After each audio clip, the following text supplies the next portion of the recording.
قلت لأ لأول مرة وحسيت إن قلبك عاملك إضراب. النهاردة في سكن هنعلمك 3 حيل نفسية تمسح بيهم الشعور بالذنب. الكلام مش نظري، دي تجارب ناس اتغلبت على الذنب وقادرة دلوقتي ترفض بسلام.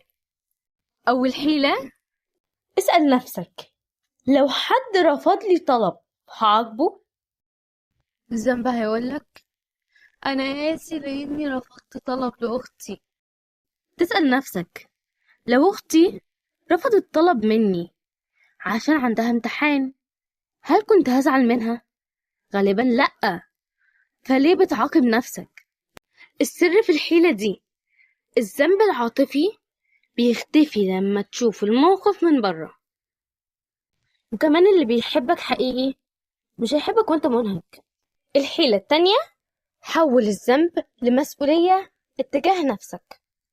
الذنب هيقولك أنا ناكر جميل لأني مساعدت صاحبي.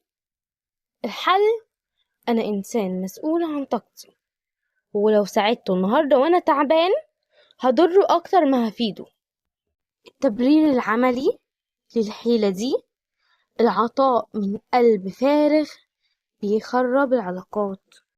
الحيلة التالتة، اعمل طقوس استغفار جديدة. الذنب هيقولك ربنا هيحاسبني لأني مساعدتوش. الحل، قول ربنا أكرمني بإحساس ضمير، ولكن مش هعاقب نفسي عشان خدت قرار صحي. ده ربنا بيقول بسم الله الرحمن الرحيم ولا يكلف الله نفسا إلا وسعها. صدق الله العظيم. وده أعظم إذن للرفض اللبق.